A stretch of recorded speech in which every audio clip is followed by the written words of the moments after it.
बच्चे good evening.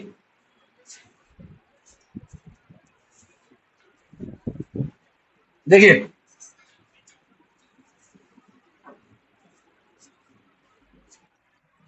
आज की क्लास में मैडम देखिए बच्चा ऐड हो रहा है बच्चा।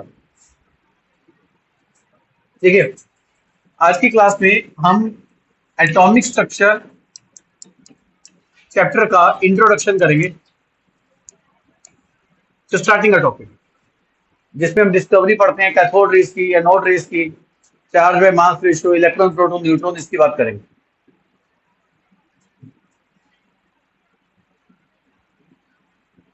अगर कोई बच्चा जो मेरी रिकॉर्डिंग से पढ़ रहा है, रिकॉर्डिंग देख रहा है, उसको नोट्स चाहिए तो 9811232145 पे मुझे कांटेक्ट कर सकता है। Crystal chemistry classes, crystal chemistry classes से मुझको सर्च कर सकता है और इस नंबर पे मुझको नोट्स रिक्वेस्ट कर सकता है, नोट्स मिल जाएंगे उसको। आगे बढ़ते हैं। देखिए,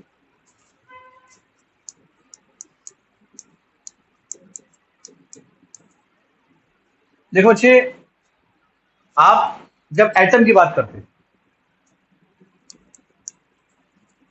अगर हम किसी सब्सटेंस की बात करें तो उसमें मॉलिक्यूल्स हैं, मॉलिक्यूल्स के अंदर एटम है। बात आती है एटम के अंदर क्या है। एटम के अंदर जो भी होता है उसको सब एटॉमिक पार्टिकल्स कहते हैं। सब एटॉमिक पार्टिकल्स जो आपको पढ़ाए जाते हैं उसमें इलेक्ट्रॉन आता है, प्रोटॉन आता है, न्यूट्रॉन आता है। आपको इनकी डिस्कवरी से रिलेटेड कुछ बातों को आज के लेक्चर में बताया जाएगा। आपको कैथोड रेस, एनोड रेस के बारे में आज के लेक्चर में बताया जाएगा। ठीक है, देखिए ये बात शुरू होती है माइकल फैराडे नाम के साइंटिस्ट। साल रहा होगा 1830 1835 के अराउंड। माइकल फैराडे ने एक बहुत बढ़िया काम किया। उसने क्या किया था, उसने एक सॉल्यूशन के अंदर, उसने एक सॉल्यूशन के अंदर इलेक्ट्रोड्स को इमर्स करके, बैटरी से कनेक्ट करके, बैटरी से कनेक्ट करके, बैटरी का ये छोटा वाला हिस्सा यानी कि ये नेगेटिव टर्मिनल है, ये बड़ा वाला हिस्सा यानी कि ये पॉजिटिव टर्मिनल है। उसने फैराडे ने क्या किया था, इलेक्ट्रोड को सॉल्यूशन में इमर्स करके, सॉल्यूशन के थ्रू इलेक्ट्रिसिटी कंडक्ट कर दी थी। और ये बात आपने 10th क्लास में पढ़ी है। 10th क्लास में एक चैप्टर था जिसका नाम था एसिड, बेस एंड सॉल्ट। अब 10th में लेके जा रहा हूं, 10th में लेके जा रहा हूं। जो बच्चे 10th मुझसे पढ़े हैं उनके बात पता है ये बात मैंने इनको किस तरीके से पढ़ाई थी। 10th क्लास में एक एक्सपेरिमेंट था जिसमें वो क्या करता था, इलेक्ट्रोड को सॉल्यूशन में डिप करता था, बैटरी से कनेक्ट करता था और बीच में एक बल्ब लगा देता था। बीच में एक बल्ब लगा देता था। 10th क्लास का एक्सपेरिमेंट पढ़ा रहा हूं, फिर मैं 11th क्लास में एंट्री लूंगा। उसमें उसने HCl लिया था और HCl लेने से बल्ब ग्लो कर गया था। इससे प्रूव हो गया था कि HCl के सॉल्यूशन ने इलेक्ट्रिसिटी को कंडक्ट कर दिया, क्योंकि HCl आयंस में डिसोसिएट हुआ। फिर उसका एक और एक्टिविटी थी जिसके अंदर वो H2SO4 लेता था और बल्ब ग्लो करता था। और इससे हम ये प्रूव करते थे कि सल्फ्यूरिक एसिड आयंस में डिसोसिएट हुआ, आयंस डिसोसिएट हुआ, आयंस मूव किए और जिससे सर्किट कंप्लीट हुआ, करंट फ्लो हुआ, करंट फ्लो हुआ तो बल्ब ग्लो हुआ। ये तीन एक्टिविटी 10th क्लास अभी तो आप रिसेंटली पढ़ के आए हो। फिर उसमें एक और एक्टिविटी थी जिसमें उसने इथेनॉल लिया, इथेनॉल से करंट पास नहीं हुआ। मैं ये नहीं कह रहा मैं फैराडे का काम करा रहा हूं, मैं आपको 10th क्लास की एक्टिविटी याद दिला रहा हूं। तो इथेनॉल के केस में बल्ब ग्लो नहीं हुआ था, तो हमने कहा था इथेनॉल आयंस में डिसोसिएट नहीं होगा, करंट विल नॉट फ्लो। याद आया कुछ? याद आया कुछ? ये काम फैराडे का है, ये काम फैराडे का है। फैराडे ने 1830 के अराउंड की बात बता रहा हूं, फैराडे ने 1830 के अराउंड सॉल्यूशन के अंदर इलेक्ट्रोड को डिप करके बैटरी से कनेक्ट करके इलेक्ट्रिसिटी कंडक्ट कर दी थी। उसने और भी काम किया था, और वो जो काम किया था उससे रिलेटेड चीज मैं आपको 10th क्लास से रिलेट करके बताऊं। चलिए मैं 10th से रिलेट करता हूं, बच्चों को लगे तो सही मैं जो पढ़ रहा हूं और वो मैं पढ़ा हुआ है। 10th क्लास में एक प्रोसेस थी जिस प्रोसेस को कहते थे क्लोर अल्कली प्रोसेस,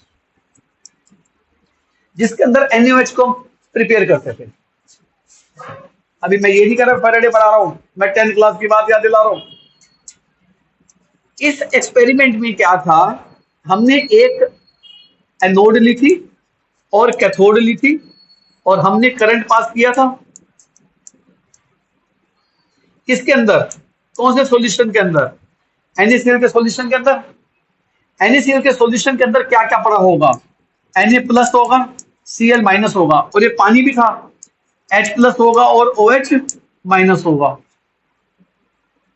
अब H पॉजिटिव है तो किस रोड की तरफ जाएगा, नेगेटिव की तरफ। तो H पॉजिटिव नेगेटिव रोड की तरफ जाता है और यहां जाके वो H2 गैस में कन्वर्ट हो जाता है। तो कैथोड में कौन सी गैस बननी शुरू हो गई थी, hydrogen gas. Cl minus negative है ना, किसकी तरफ जाएगा, ये यहां जाके Cl2 में कन्वर्ट हो गया था। तो फिर एनोड पे कौन सी गैस प्रोड्यूस होनी शुरू हो गई थी, याद आया 10th क्लास का एक्सपेरिमेंट। और सॉल्यूशन अंदर बचता क्या था, सोडियम और OH, NaOH बच जाता था। और NaOH को क्या कहते थे, NaOH प्रिपेयर, इसको क्लोर अल्कली क्यों कहते थे, क्योंकि क्लोरीन और अल्कली दोनों बनते थे। याद आई 10th क्लास की बात। जानते फैराडे ने क्या किया था 1930 के दौर में, फैराडे ने इलेक्ट्रिसिटी तो पास की ही की थी, पर फैराडे ने एक काम और किया था। उसने ये बताया था कि एनोड और कैथोड पर क्या मिलेगा, गैस मिलेगी या मेटल इस पे डिपॉजिट होगा, कितना डिपॉजिट होगा, ये सारा काम फैराडे ने किया था। यानी कि ये बात तो आपको 10th में पढ़ाई गई थी ना, कैथोड पे H2 गैस, एनोड पे Cl2 गैस, क्या पास करने से। तो फैराडे ने 1830 के दौर में क्या किया था, मैं फैराडे की बात शुरू कर रहा हूं, आपको 10th क्लास से बाहर निकाल रहा हूं आपको। फैराडे ने 1830 के दौर में क्या किया था, उसने दो काम किए थे। एक, उसने प्रूव किया था कि सॉल्यूशन के थ्रू इलेक्ट्रिसिटी क्या की जा सकती है, कंडक्ट। दूसरी बात, उसने ये प्रूव किया था कि कैथोड और एनोड पे रिएक्शन होती है और वहां पे कोई ना कोई चीज मिलती है, और कितनी मिलती है ये 12वीं क्लास में आपको पढ़ाया जाएगा। टॉपिक का नाम होगा फैराडे लॉ। जो 12वीं क्लास के बच्चे बैठे हैं उनको पता है Faraday first law, Faraday second law उन्होंने कर लिया है, ना, आप 12th में कर लेंगे बच्चों। तो ये काम किसने किया, फैराडे ने किया। यहां तक बात समझ में आ गई। फैराडे ने कहा यार अगर सॉल्यूशन इलेक्ट्रिसिटी कंडक्ट कर सकता है तो एक काम करता हूं, मैं एक ट्यूब के अंदर गैस भर के इलेक्ट्रिसिटी को कंडक्ट करके देखता हूं। और ये समय था अराउंड 1860 का मिड, मतलब मिड वे ऑफ 1860 का अराउंड की बात बता रहा हूं। लगभग 30 साल बाद उसको अक्ल आई यार एक और बढ़िया काम कर सकता हूं। उसने कहा कि मैं इलेक्ट्रॉन को डिस्चार्ज करा सकता हूं। उसको उसने नाम दिया इलेक्ट्रॉनिक डिस्चार्ज, कि मैं इलेक्ट्रॉनिक का डिस्चार्ज कर सकता हूं, इलेक्ट्रॉन का डिस्चार्ज कर सकता हूं। इसके लिए उसने एक स्पेशल ट्यूब ली, उस ट्यूब को नाम दिया डिस्चार्ज ट्यूब।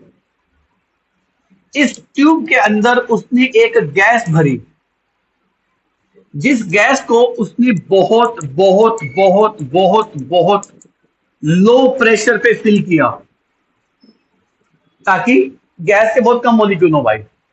जब गैस का प्रेशर बहुत कम होगा तो मॉलिक्यूल ज्यादा होंगे कम होंगे। उसने उस गैस को बहुत बहुत बहुत हाई पोटेंशियल पे रखा, बहुत हाई पोटेंशियल पे रखा, लगभग लगभग 10,000 वोल्ट से लेके 20,000 वोल्ट पे उसने रखा। ये काम उसने किया, मतलब एक ट्यूब ली, उस ट्यूब में उसने दो काम किए, गैस भरी बहुत हाई लो प्रेशर पे, और वोल्टेज क्या दे दी उसने, बहुत हाई हाई वोल्टेज पे उसने सेटअप कर दिया। उसका एक ही सोच थी कि हाई वोल्टेज पे जब मैं सेटअप करूंगा तो उस गैस में से क्या निकलने शुरू हो जाएंगे, इलेक्ट्रॉन्स, और अगर इलेक्ट्रॉन निकल जाएंगे तो इलेक्ट्रॉन गैस के थ्रू ट्रेवल करते हुए दूसरी रोड पे पहुंचेंगे।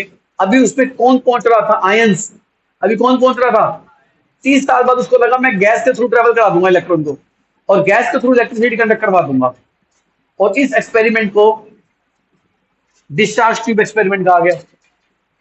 उसने क्या किया, ध्यान से देखना जी, अब उसने एक कांच की ट्यूब ली जिसको उसने नाम क्या दिया, डिस्चार्ज ट्यूब। उसने यहां पर एक पंप लगाया, उसको उसने नाम दिया वैक्यूम पंप। वैक्यूम पंप का एक ही मकसद था, ताकि गैस को मैक्सिमम सक कर ले और एक्सट्रीमली लो प्रेशर मेंटेन कर दे, ताकि बहुत कम मॉलिक्यूल इसके अंदर प्रेजेंट हो।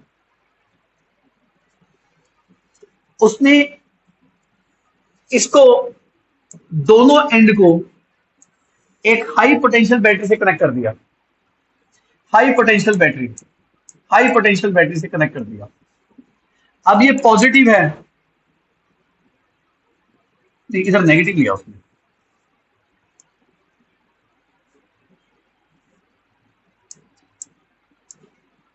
अब ये नेगेटिव है ये। अब आप जानते हो जो नेगेटिव होता है उसको क्या कहते हैं, ये टर्मिनल क्या हो गया, और जो पॉजिटिव है वो टर्मिनल क्या हो गया। और उसने दोनों टर्मिनल पे एक मेटेलिक प्लेट ली, एक मेटेलिक प्लेट ली। ये मेटेलिक प्लेट क्या कहलाई, कैथोड, क्योंकि कौन सा टर्मिनल था इसके ऊपर, ये मेटेलिक प्लेट क्या कहलाई, एनोड, कौन सा चार्ज था इसके ऊपर, और इसके अंदर गैस भर दी, कौन सी, कोई भी गैस, नेचर पे डिपेंड ही नहीं कर रही थी, अभी प्रूफ दूंगा। और एक्सट्रीमली लो प्रेशर उसने इसका क्या कर दिया, मेंटेन कर दिया। उसने ये ऑब्जर्व किया, जैसे ही उसने बैटरी ऑन करी, ये आपने 10th क्लास में सिंबल पढ़े होंगे ना, की डाल दी अंदर, सर्किट कंप्लीट कर दिया, जैसे की डाल दी करंट ट्रेवल कर गया। अब एक बात, करंट ट्रेवल कर रहा है, यानी कि अंदर क्या पैदा हुए होंगे, इलेक्ट्रॉन्स। बिना इलेक्ट्रॉन के तो करंट पैदा ही नहीं हो सकता, सॉल्यूशन होता तो क्या होते, आयंस। अब करंट ट्रेवल कर गया, करंट ट्रेवल कर गया, यानी कि अंदर जो गैस थी उसके क्या निकले होंगे, उसमें से इलेक्ट्रॉन निकले होंगे। वो इलेक्ट्रॉन नेगेटिव टर्मिनल से रिपल्शन फेस करते हुए किस टर्मिनल की तरफ आए होंगे, क्लास के एंड में बात करूंगा। वो नेगेटिव टर्मिनल से रिपल्शन फेस करते हुए किस टर्मिनल की तरफ अट्रैक्ट हुए होंगे, पॉजिटिव टर्मिनल की तरफ अट्रैक्ट हुए होंगे। और पॉजिटिव टर्मिनल पे अट्रैक्ट हो तो यहां से निकल के ये पूरा सर्किट कंप्लीट कर दिया और करंट फ्लो कर गया। करंट फ्लो करने का मतलब है बीच में कुछ भी चीज लगा दो, वो ऑन हो जाएगी तो करंट ट्रेवल कर गया, ऑन नहीं हुई तो करंट ट्रेवल नहीं हुआ। जैसे मैंने अभी आपको 10th क्लास का एक्सपेरिमेंट याद दिलाया था, यानी कि यहां से एक रे ट्रेवल करनी शुरू हो गई। अब ये रेस किसकी होंगी, ये रे इलेक्ट्रॉन की होंगी। ये इलेक्ट्रॉन किससे निकले होंगे, इसमें जो भी मैंने मॉलिक्यूल लिए होंगे, मान लो मॉलिक्यूल्स हैं, ये मॉलिक्यूल्स पे जब ये हाई पोटेंशियल हिट करेगा, मॉलिक्यूल का क्या बाहर निकल जाएगा, इलेक्ट्रॉन। इलेक्ट्रॉन में चार्ज क्या होता है, नेगेटिव। नेगेटिव इलेक्ट्रॉन किसकी तरफ ट्रेवल करेगा, पॉजिटिव रोड की तरफ। तो दिस टू दिस टर्मिनल को मूव किया, जब वो यहां मूव किया, यहां पे मूव करते हुए वायर के थ्रू ट्रेवल करते हुए पूरा सर्किट कंप्लीट कर दिया, और सर्किट कंप्लीट हो गया, यानी कि इलेक्ट्रॉन फ्लो हो गया, करंट फ्लो हो गया। पहले 1830 में वो क्या कर रहा था, सॉल्यूशन के थ्रू कंडक्शन। 1860 के दौर में क्या करने लग गया, गैस के थ्रू कंडक्शन। इलेक्ट्रिक डिस्चार्ज कहा गया इसको, क्या कहा गया इसको, इलेक्ट्रिक डिस्चार्ज कहा गया इसको।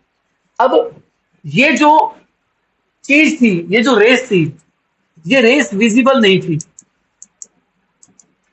ये रेस विजिबल नहीं थी।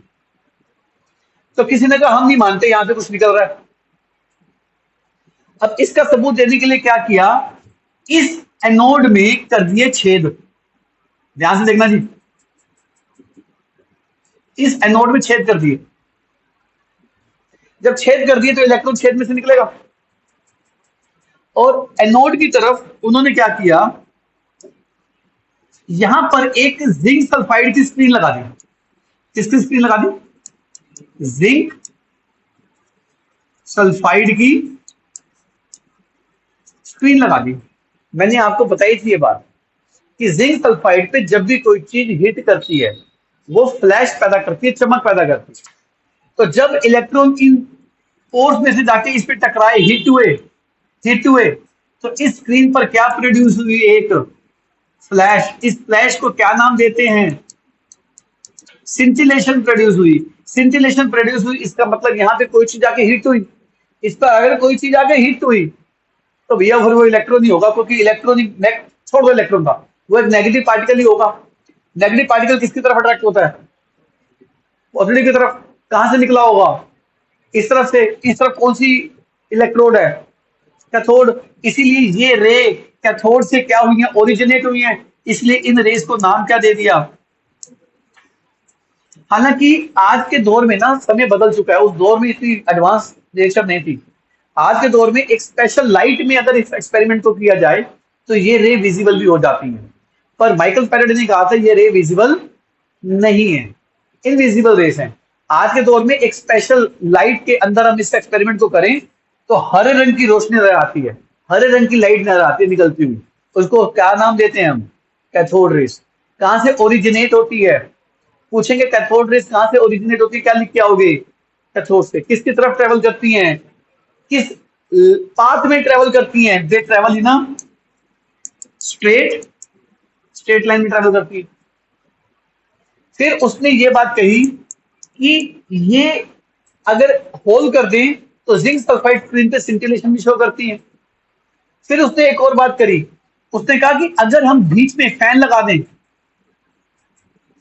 फैन ऑन हो जाता है, यानी कि this rays possesses kinetic energy also, क्योंकि उसने काइनेटिक एनर्जी किसको ट्रांसफर कर दी? फैन को। फैन ऑन हो गया, फैन चल गया, यानी कि दीस रेस पोजेस क्या? Kinetic energy also. एक बात और, उसने एक और एक्सपेरिमेंट किया। उसने कहा काम करता हूं, उसने ना इस ट्यूब के नीचे, इस ट्यूब के नीचे पॉजिटिव और ऊपर नेगेटिव फील्ड क्रिएट कर दी। ये रेस सारी की सारी इस तरफ बेंड हो गई। किसकी तरफ बेंड हो गई? पॉजिटिव की तरफ। It shows that these cathode rays are which charged particles? Negative charge. फिर उसने क्या किया, उसने इसकी तरफ एक तरफ साउथ पोल लगा दिया और एक तरफ नॉर्थ पोल लगा दिया, वो साउथ पोल की तरफ अट्रैक्ट हो गई। इसका मतलब ये जो पार्टिकल्स निकल रहे थे, चार्ज पार्टिकल निकल रहे थे, क्या निकल रहे थे? फिर उसने काम और किया। पहले उसने गैस ली एक्स, जो रेस निकली उनकी करेक्टरिस्टिक्स पढ़ी। फिर उसने गैस ली वाई, जो रेस निकली उसकी करेक्टरिस्टिक पढ़ी। फिर गैस ली जेड, जो रेस निकली उनकी करेक्टरिस्टिक्स निकली। उसने देखा सारी करेक्टरिस्टिक्स सेम है, यानी कि इनसे निकलने वाली रेस सारी क्या थी? इसका मतलब इसके अंदर से, इसके अंदर से, इसके अंदर से क्या निकला? इलेक्ट्रॉन। यानी कि सारी गैसेस में इलेक्ट्रॉन सारे कैसे होते हैं? एक जैसे होते हैं। लॉजिक समझ में आया? यानी कि सारी गैसेस में जो इलेक्ट्रॉन होंगे सारे कैसे होंगे? ऐसा नहीं है कि इसके इलेक्ट्रॉन अलग हरकत करेंगे, इसके इलेक्ट्रॉन अलग हरकत करेंगे, इसके इलेक्ट्रॉन अलग हरकत करेंगे। सबकी हरकतें क्या होंगी? सेम ही होंगी।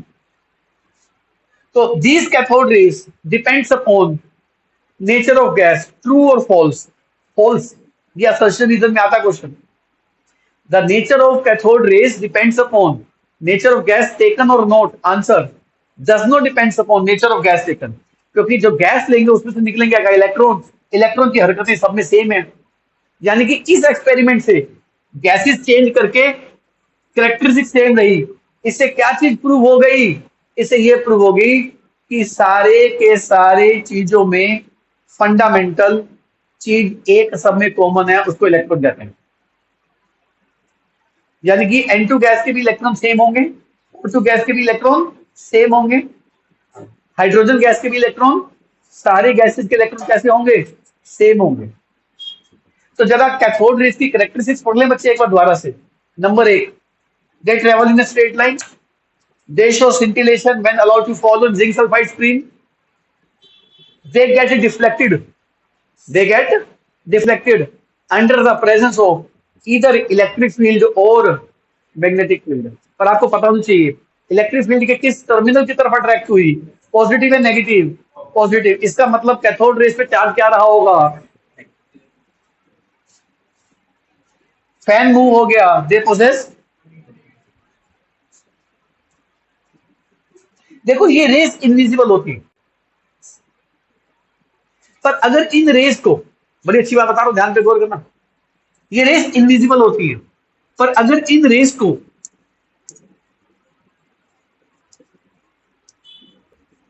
फ्लोरोसेंट स्क्रीन के ऊपर फेंका जाए तो स्क्रीन चमकती है, ये स्क्रीन चमकती है। यानी कि when these rays are allowed to fall on fluorescent screen, fluorescent screen या फोस्फोरेसेंट स्क्रीन एक ही बात है। फोस्फो का मतलब पता है क्या होता है ग्रीक भाषा में, फोस्फो का मतलब ग्रीक भाषा में मतलब होता है चमकने वाला, ग्लो करने वाला, उसको फोस्फो बोलते हैं ग्रीक भाषा में। तो लो जी, तो फ्लोरेसेंट स्क्रीन और फोस्फोरेसेंट स्क्रीन बात एक होगी। तो जब ये कैथोड रेस किस पे हिट करेंगी, जब ये कैथोड रेस किस पे हिट करेंगी तो ये चमकती हैं। एक बढ़िया चीज बताऊं, टीवी में एक ट्यूब होती है, डिस्चार्ज ट्यूब होती है। देखना कभी टीवी को तोड़ा हो, कभी टूटा हो, कभी पुराना टीवी देखो, उसके अंदर ट्यूब होती है, उसको क्या कहते हैं, उसमें से क्या डिस्चार्ज होते हैं, कैथोड रेस। और उन्हीं कैथोड रेस को स्क्रीन के ऊपर फेंकते हैं। वो आपकी टीवी की स्क्रीन होती है और आपकी स्क्रीन के ऊपर जब गिरती है तो आपकी टीवी की स्क्रीन चमकती है, तो जिस पे आप फोटो देखते हो। यानी कि कह सकते हो इस एक्सपेरिमेंट के बाद किसका जन्म हुआ होगा, टेलीविजन का। तो मैं कैथोड रेस को मैं लिखवा नहीं रहा, मैं आपको एनसीईआरटी से मार्क करवा देता हूं, ठीक है। आओ देखो जी,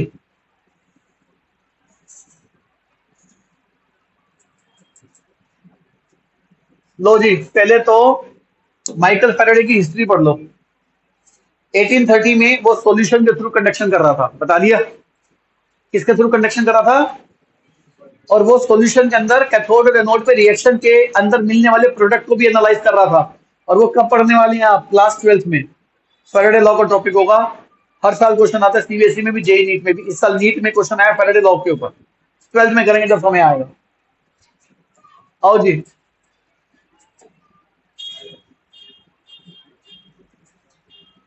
इसको लिखा ना 12th में करेंगे। फिर उसने डिस्चार्ज पढ़ा, किसके थ्रू डिस्चार्ज पढ़ा, गैसेस का डिस्चार्ज पढ़ा, मतलब बीच में गैस को रख के उसने आयनाइज किया बेसिकली। कब, मिड 1850, मैंने 1860 लिखा था, मतलब 20 से 30 साल के बीच में। उसने एक ट्यूब ली, उस ट्यूब को क्या कहा उसने, डिस्चार्ज या कैथोड रे डिस्चार्ज ट्यूब, एक ही बात है। उसने उस ट्यूब को क्या किया, इधर देखो, अब इसका डायग्राम देख लो एनसीईआरटी का। उसने इस ट्यूब को क्या किया, उसने इस ट्यूब के एक तरफ मेटेलिक प्लेट लगाई कैथोड, एक तरफ मेटेलिक प्लेट लगाई, हाई पोटेंशियल से कनेक्ट कर दिया, 10,000 वोल्ट से लेके 20,000 वोल्ट। और यहाँ पे वैक्यूम पंप क्यों लगाया, लॉजिक समझ में आ गया, ताकि कम से कम गैस हो, अच्छा रिजल्ट आए। यहां से क्या प्रोड्यूस होने लगी, यहां से क्या प्रोड्यूस होने लगी, रेस। उन रेस को नाम क्या दिया, किसकी तरफ जा रही थी, तो उन पे चार्ज क्या रहा होगा, इसमें होल कर दिया तो पीछे की तरफ स्क्रीन रख दी, तो उस पर कौन सा फिनोमिना देखा गया, सिंटिलेशन। तो स्क्रीन का नाम क्या था, जिंक सल्फाइड स्क्रीन। ये बात मैं पहले रदरफोर्ड के एक्सपेरिमेंट में बता चुका हूं। अब इस रेस की कैरेक्टरिस्टिक्स पढ़ के काम को खत्म करते हैं, आ जाओ। ये लो देखो, इसने दिखाया है, छेद कर दिया इसने, और पीछे स्क्रीन रख दी कौन सी, जिंक सल्फाइड की। क्या ऑब्जर्व किया उसने, सिंटिलेशन। और कैथोड रेस की कैरेक्टरिस्टिक्स, मेन तो कैरेक्टरिस्टिक्स पढ़नी है आपको। मेन एक्सपेरिमेंट कोई नहीं पूछेगा, टेंशन मत लेना, कोई नहीं पूछेगा स्कूल में एक्सपेरिमेंट आपसे। पहली, cathode rays starts from and moves towards and travel in, बात आगे चलाएं। सेकंड, कह रहा है these rays are not visible but their behaviour can be observe, हम इनकी बिहेवियर को देख सकते हैं किसकी मदद से, फ्लोरिसेंट स्क्रीन या फोस्फोरिसेंट स्क्रीन की मदद से, जो ग्लो करती है जब उन पे क्या हिट करती है, कैथोड रे, चमकती है जब इन पे कैथोड रे हिट करती है। तो ये एग्जांपल उसने टेलीविजन का ही दिया जो मैंने आपको भी थोड़ी देर पहले बताया, कोई नहीं पूछेगा आपसे, बस आपने सेकंड कैरेक्टरिस्टिक क्या लिखनी है, they are not visible but become visible when they hit on special substance which are fluorescent और फॉस्फोरिसेंट स्क्रीन, जो टेलीविजन के अंदर होती है।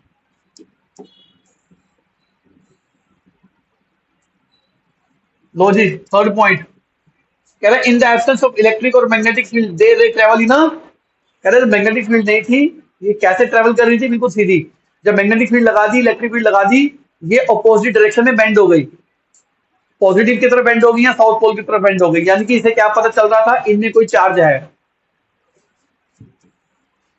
ठीक है जी, कह रहा है in the presence of electric और magnetic field the behaviour of cathode rays are similar to that expected from negatively charge particle, कह रहा है इलेक्ट्रिक और मैग्नेटिक फील्ड में इनकी हरकतें वही थी जो नेगेटिव पार्टिकल करते हैं, यानी कि पॉजिटिव फील्ड की तरफ अट्रैक्ट हुई। बहुत बढ़िया बात है, ये सबसे इंपॉर्टेंट है, इंटरेस्ट में ये भी पूछते हैं। कैरेक्टरिस्टिक्स ऑफ कैथोड रेज यानी कि इलेक्ट्रॉन की, डू नॉट डिपेंड अपॉन किस पे, material of electrode and the nature of gas present in the cathode ray, समझ में आ गया, कह रहा है गैस कौन सी ली है उस पर डिपेंड नहीं करता, क्योंकि तो उनमें से निकलेगा क्या, इलेक्ट्रॉन, अरे इलेक्ट्रॉन तो सबके सेम ही होते हैं, तो इससे क्या पता चल रहा है, thus we can conclude that electrons are basic constituent of all, समझ में आ गया मेरे बच्चे, cathode rays clear, cathode rays की कैरेक्टरिस्टिक्स क्लियर, क्या क्या इसके ऊपर क्वेश्चन आ सकता है वो क्लियर, कोई डाउट बच्चों? हाँ जी अब बोलो आप, गैस में से इलेक्ट्रॉन निकलते हैं, जैसे मान ले गैस है, जैसे मान ले गैस है, पीछे से हाई पोटेंशियल हीट हुआ, उसके इलेक्ट्रॉन जम करके बाहर कम करके थी, मैंने ये नहीं कहा वैक्यूम से वैक्यूम आया 0.00005 mm क्रिएट कर दिया, तो वैक्यूम है पर जीरो है, जीरो नहीं है।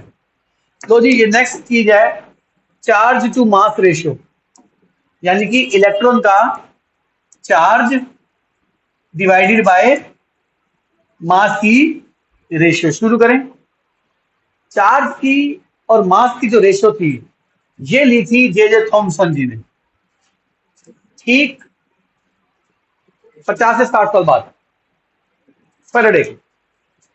इस एक्सपेरिमेंट में क्या किया, मैं सीधा एक्सपेरिमेंट सिखा दूं बच्चों, सीधा एक्सपेरिमेंट सीख लो, कोई पूछता है डायग्राम की प्रैक्टिस मत करने बैठ जाना घर में, फुट्टा पेंसिल लेके स्केल पेंसिल लेके, कोई नहीं पूछेगा इसको, आ जाओ। जब इस एक्सपेरिमेंट में क्या किया, पहले आप ना सिर्फ इस पे फोकस करो, इस पे छोड़ दो वहां कुछ है, देखो जरा ध्यान से, ये बैटरी का नेगेटिव है, ये कैथोड हो गई, बैटरी का पॉजिटिव है, ये क्या हो गई, इसके अंदर जो भी गैस ली होगी वो क्या हो जाएगी, आयोनाइज, उसमें से क्या निकलने शुरू हो जाएंगे, इलेक्ट्रॉन। इलेक्ट्रॉन किसकी तरफ भागेंगे, बोलो भाई किसकी तरफ भागेंगे, एनोड की तरफ। अब हमने इस एनोड के अंदर कर दिया एक होल, छेद कर दिया, अब ये निकलेंगी इस छेद में से, अब ये ट्रेवल इन स्ट्रेट लाइन, अभी पढ़ा के आया हूं, ये बिल्कुल सीधा बी पे हिट करेंगे बिना किसी डिफ्लेक्शन के। थॉमसन ने क्या किया, थॉमसन ने इस पाथ के परपेंडिकुलरली, इस पाथ के परपेंडिकुलरली पॉजिटिव और नेगेटिव चार्ज की प्लेट लगा दी। ये पाथ था ना, ये पाथ था, एक प्लेट यहां एक प्लेट यहां लगा दी, परपेंडिकुलर लगा दी।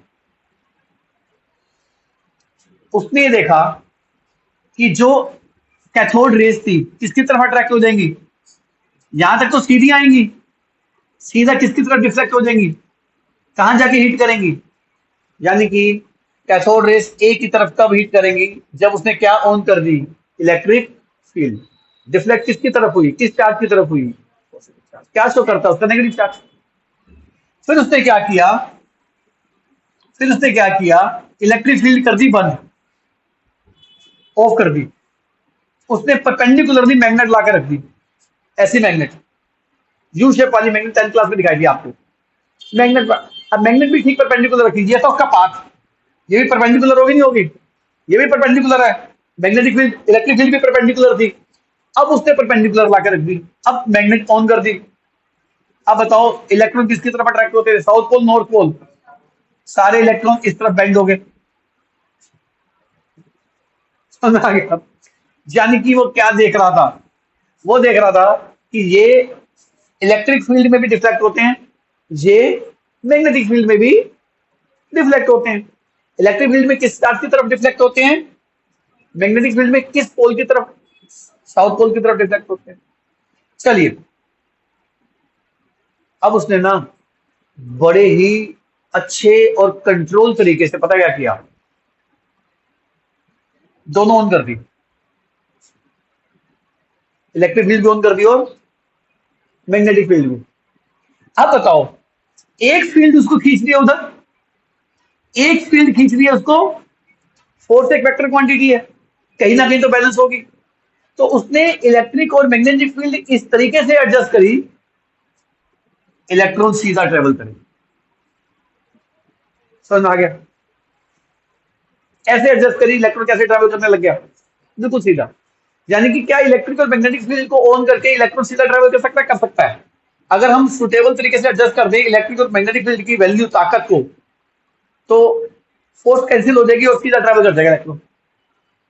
ये एक्सपेरिमेंट वो करता रहा थॉमसन। फिर उसने कहा कि ये जो डिफ्लेक्शन हो रहा है, मतलब कितना डिफ्लेक्ट हो रहा है, उसने कहा ये डिफ्लेक्शन डिपेंड करता है चार्ज पे, इनके ऊपर चार्ज कितना है। सोचो चार्ज अगर ज्यादा होगा तो डिफ्लेक्शन भी ज्यादा हो, क्योंकि चार्ज ज्यादा हो तो अट्रैक्शन ज्यादा होगी, अट्रैक्शन ज्यादा होगी तो डिफ्लेक्शन ज्यादा होगा। यानी कि चार्ज डायरेक्टली प्रोपोर्शनल होगा किसके, उल्टा लिख दिया, डिफ्लेक्शन डायरेक्टली प्रोपोर्शनल होगा किसके, चार्ज के। समझ आ गया। यानी कि उसने क्या देखा, डिफ्लेक्शन किसके डायरेक्टली प्रोपोर्शनल था, चार्ज के। फिर उसने देखा डिफ्लेक्शन मास के इनवर्सली प्रोपोर्शनल था। पता कैसे, पता कैसे, मास जिसका ज्यादा होता है उसका इनर्शिया ज्यादा होता है। आप बताओ अगर भारी चीज लूंगा तो डिफ्लेक्ट आसानी से होगी, मुश्किल से होगी, और हल्का मास होगा, यानी कि deflection is inversely proportional to mass. उसने एक चीज और देखी कि this deflection is also directly proportional to strength of magnetic field. या अब इतना तो आप समझ ही गए ना, इलेक्ट्रिक फील्ड की ताकत बढ़ा दो, डिफ्लेक्शन नहीं बढ़ जाएगा, मैग्नेटिक फील्ड के पोल की ताकत बढ़ा दो, डिफ्लेक्शन नहीं बढ़ जाएगा। तो डिफ्लेक्शन किस किस पे डिपेंड कर रहा था, चार्ज पे, मास के इनवर्सली प्रोपोर्शनल, हल्का ज्यादा डिफ्लेक्ट, भारी कम डिफ्लेक्ट, और किसके डायरेक्टली प्रोपोर्शनल था, मैग्नेटिक और इलेक्ट्रिक फील्ड। फिर वो ये एक्सपेरिमेंट करता रहा, मेहनत करता रहा, फिर उसने फाइनली चार्ज अपॉन मास की क्या निकाल डाली, कैसे निकाली, छोड़ दो इस बार, कैसे निकाली छोड़ दो इस बार, उसने निकाली। आपके सिलेबस में कितनी निकाली, बस उसने चार्ज और मास की रेशियो निकाली 1.758820 10⁻11 कूलम पर केजी। यानी कि उसने कहा इतने कूलम चार्ज होता है 1 किलोग्राम के ऊपर। रट लेना सारे वैल्यू भैया, स्कूल वाले रटे ना रटे कोई फर्क नहीं पड़ता, सीयूईटी वाले रट लें, जेई नीट वाले तो रट लें, the ratio of charge and mass. और ये मास की रेशियो किसमें, कूलम पर केजी में। तो यहां से जब चार्ज और मास की रेशियो आई, ध्यान से समझना जो कहानी सुना रहा हूं, यहां तक समझा की कहानी, ये कहानी किसकी थी, चेजर थॉमसन की। फिर एक साइंटिस्ट आया मुलिकन, मुलिकन एक्सपेरिमेंट, मुलिकन का ऑयल ड्रॉप एक्सपेरिमेंट है, ऑयल ड्रॉप एक्सपेरिमेंट आया, फिजिक्स में पढ़ेंगे आप, 12th में 11th में, 12th में। मुलिकन ऑयल ड्रॉप एक्सपेरिमेंट में उसने इलेक्ट्रॉन का चार्ज निकाला और उसने इलेक्ट्रॉन का चार्ज निकाला 1.6 10⁻⁻19। ये किसने निकाला भाई? मुलिकन एक्सपेरिमेंट में उसने एक ऑयल ड्रॉप एक्सपेरिमेंट किया, फिजिक्स में पढ़ाएंगे, मैं नहीं पढ़ाऊंगा, टेंशन मत लेना। उसने चार्ज भी निकाल दिया। तो आप एक बात सोचो, आपके पास चार्ज है, कितना चार्ज है आपके पास? चार्ज और मास की रेशो है, कितनी रेशो है?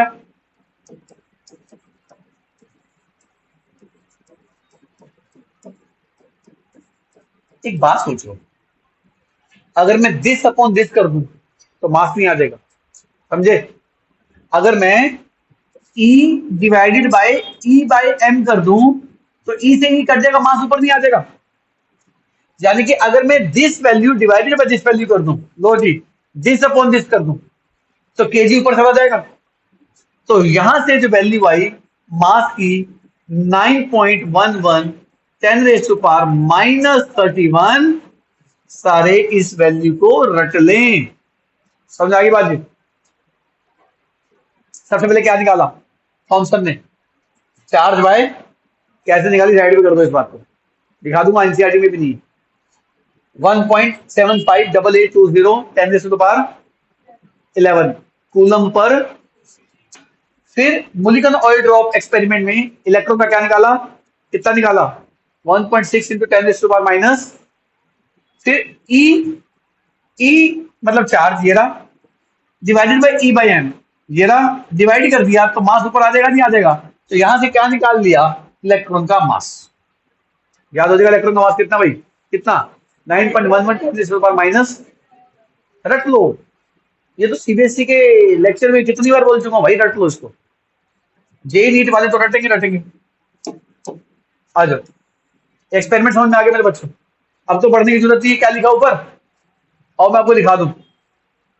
ये सारी बातें वही लिखी हैं, आप दिखाऊं? ये देखो, ये देखो, ये देखो, कह रहा है magnitude of negative charge greater the magnitude greater will be the deflection. कह रहा है चार्ज जितना ज्यादा होगा डिफ्लेक्शन उतनी। ऊपर देखो क्या लिखा है, मास पे डिपेंड करती है। हल्का पार्टिकल होगा डिफ्लेक्शन ज्यादा होगी, भारी पार्टिकल होगा डिफ्लेक्शन कम होगी। इनवर्सली प्रोपोर्शनल हो गया, वही मास ज्यादा इनर्शिया ज्यादा, तो उसको हिलाना मुश्किल होगा। Third, strength of electric and magnetic field. Magnetic और इलेक्ट्रिक फील्ड की स्ट्रेंथ ज्यादा होगी तो डिफ्लेक्शन भी ज्यादा होगी। ये बात मैंने बता दी, आपको पढ़ने की जरूरत नहीं है बच्चों, बिलीव करो, ट्रस्ट भी करो। फिर उसने क्या रेशियो निकाली? चार्ज बाय, देखो एनसीईआरटी में भी साफ लिखा ना, उसने ऐसे निकाली। कैसे निकाली है? आपके सिलेबस में नहीं है ना। कितने निकाली? 1.758820 10 पर कूलम पर। फिर एक साइंटिस्ट आया, मुलिकन ऑयल ड्रॉप, ये रहा, उसने क्या निकाला? इलेक्ट्रॉन का चार्ज। उसने इलेक्ट्रॉन का चार्ज कितना निकाला? 1.6 10⁻⁻, पर माइनस इसलिए लिया क्योंकि नेगेटिव चार्ज था, अभी एक्सपेरिमेंट करा के तो आया हूं। तो अगर मैं E को डिवाइड कर दूं E बाय M से, यानी कि चार्ज को डिवाइड कर दूं चार्ज और मास की रेशियो से, क्या निकाल लूंगा मैं? रटो जी सारे, इलेक्ट्रॉन में चार्ज कितना होता है, मास कितना होता है? 9.11, इसको 9.11 ले सकते हो, इस 9 को 1 होल राउंड ऑफ कर दो ना, तो कितना देगा? 9.11 10⁻⁻30। आगे बढ़े बच्चों, चले आगे। फिर इसके बाद आए प्रोटॉन और न्यूट्रॉन की डिस्कवरी। प्रोटॉन और न्यूट्रॉन की डिस्कवरी से पहले मैं आपको दोबारा से पुराने एक्सपेरिमेंट में ले चलता हूं। आ जाओ, देखो जी, जब बाद में थोड़ी एडवांस टेक्नोलॉजी आई, उन्होंने क्या किया, है वही एक्सपेरिमेंट ही,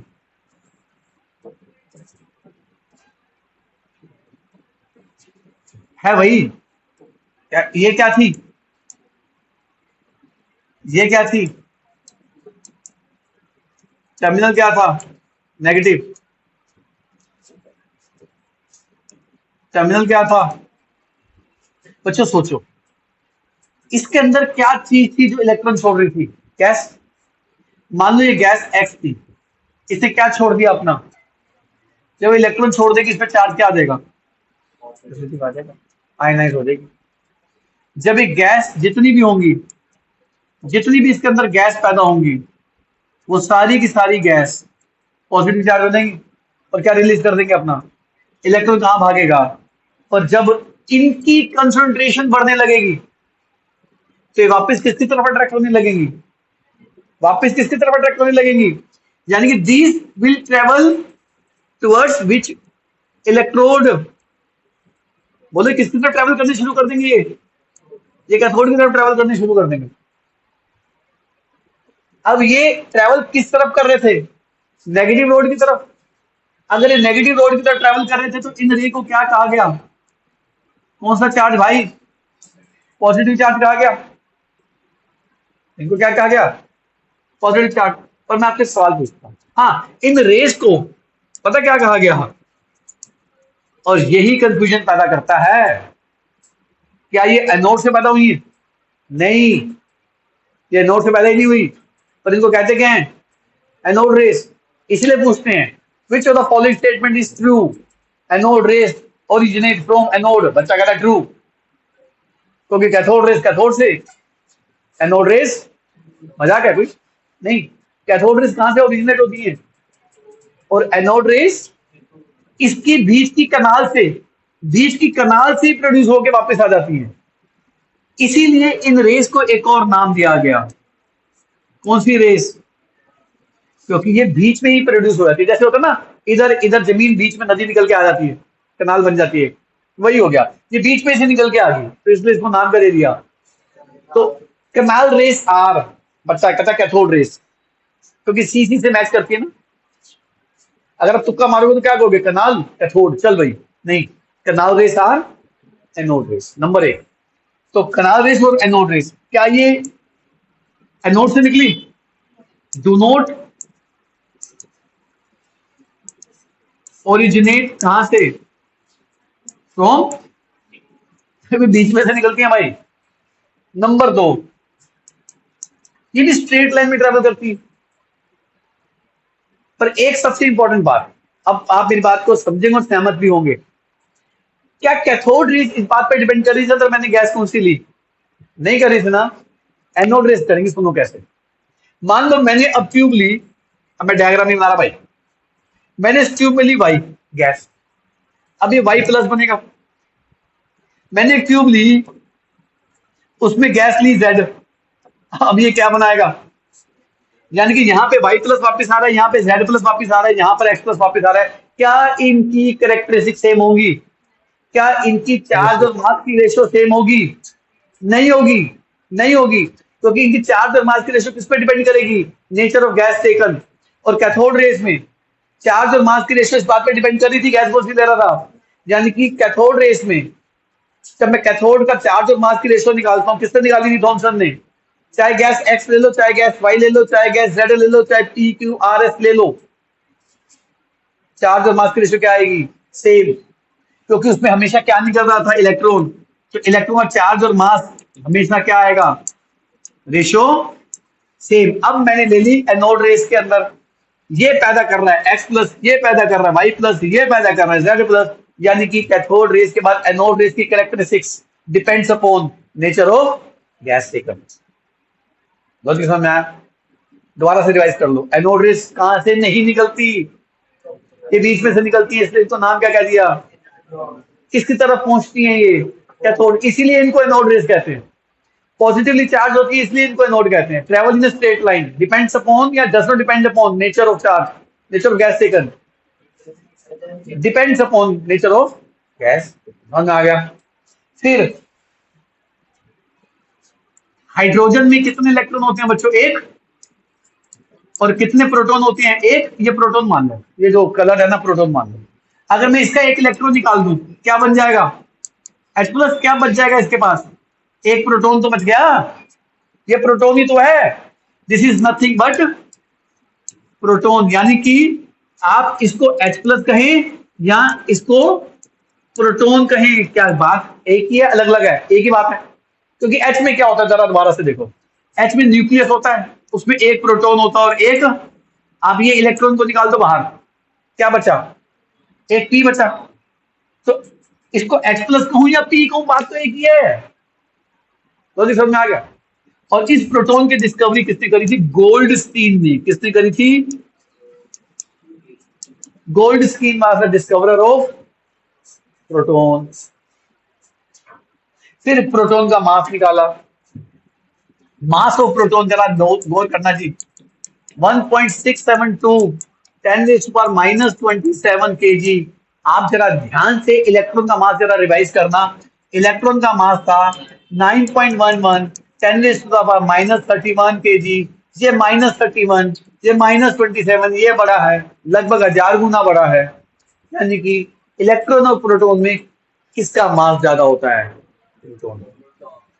आधे से ज्यादा बच्चे तो इसी गलत फहमी में पूरी साइंस पढ़ते रहते हैं कि इलेक्ट्रॉन और प्रोटॉन का मास बराबर। नहीं, चार्ज बराबर। इलेक्ट्रॉन पे चार्ज -1.6 10⁻⁻19 कूलम, प्रोटॉन का चार्ज +1.6 10⁻⁻19 कूलम। इलेक्ट्रॉन का मास 9.11 10⁻31 kg, प्रोटॉन का मास 1.1672 10⁻⁻, यानी कि लगभग एग्जैक्ट में देखो 1872 टाइम्स भारी है वो। 1800, लगभग 1800 गुना भारी है कौन? 2000 मान लो, लगभग 2000 गुना भारी है कौन? किसके मुकाबले? इलेक्ट्रॉन। तो पहली गलतफहमी दिमाग से निकाल दी क्या? कि इलेक्ट्रॉन और प्रोटॉन का मास बराबर नहीं होता। क्या बराबर होता है? सिर्फ चार्ज। दोनों में भारी कौन है? क्यों भारी है? इसका भी लॉजिक है। आप बताओ, सन और अर्थ में भारी कौन है? तभी तो सन अर्थ को कंट्रोल कर रहा है। अगर अर्थ और सन बराबर के होते तो अर्थ कैसे कंट्रोल करके दिखा तुम? समझ आ गई बात? तो प्रोटॉन अगर भारी होगा तभी तो किसको कंट्रोल करेगा भाई? इलेक्ट्रॉन को कंट्रोल करेगा। समझ आ गई बात? तो प्रोटॉन के बारे में समझ में आ गया, कैथोड रेस के बाद कैनाल रेस समझ में आ गया, एनोड रेस समझ में आ गया। इसके बाद फिर बात उठी कि एटम के अंदर इलेक्ट्रॉन है, एटम के अंदर प्रोटॉन है, एटम के अंदर कुछ ना कुछ न्यूट्रल भी होगा।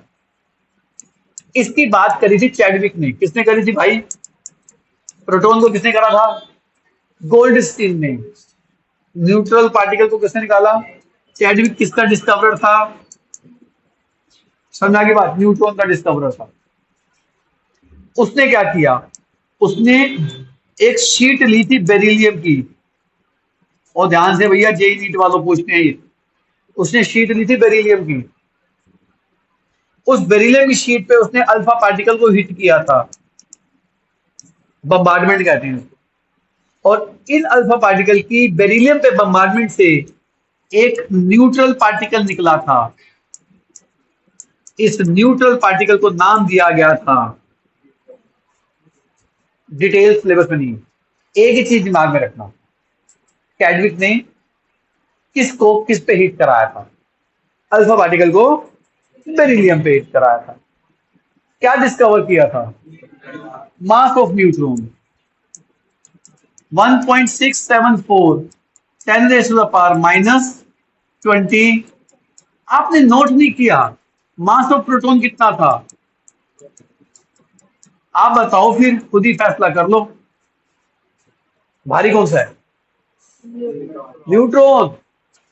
यानी कि न्यूट्रॉन सबसे भारी, प्रोटॉन, और प्रोटॉन से भारी कौन? हालांकि ये दोनों लगभग सेम मास के हैं, ज्यादा अंतर थोड़ा है।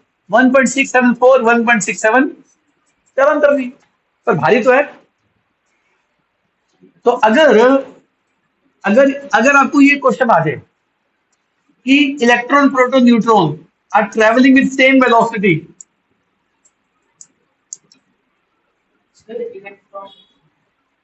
are traveling with same velocity, which will have higher kinetic energy? kinetic energy का फॉर्मूला क्या होता है? सेम वेलोसिटी है, जिसका मास ज्यादा उसकी क्या ज्यादा होगी? बच्चे लिखते हैं all will have same kinetic energy because they are same mass. Arrange is increasing order of kinetic energy, ये भी हो जाएगा। एक फॉर्मूला होता है lambda is equal to h और एमवी, पढ़ा नहीं पढ़ा?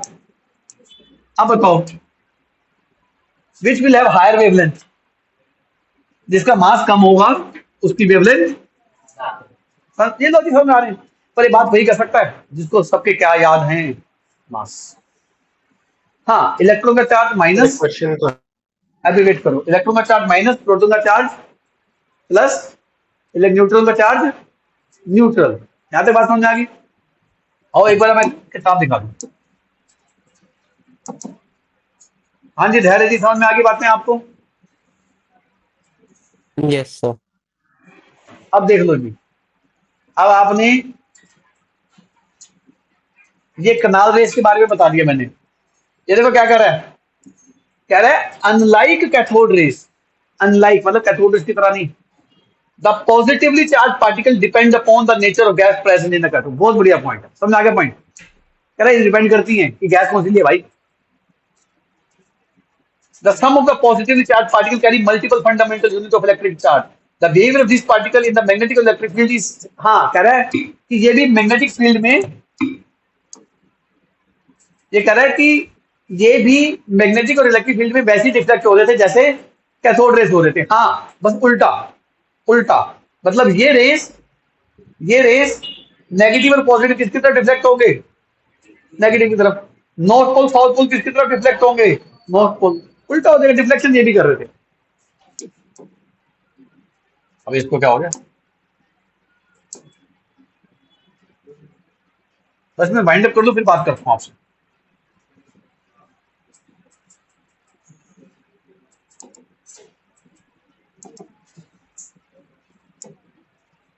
बाकी यहां तक समझ में आ गया ना बच्चों को, डाउट तो नहीं अब। इलेक्ट्रॉन का डिस्कवरर हो गया, प्रोटॉन का डिस्कवरर हो गया और न्यूट्रॉन का भी डिस्कवरर हो गया। ठीक है बच्चों, प्लीज लोडिंग ऑफ कर।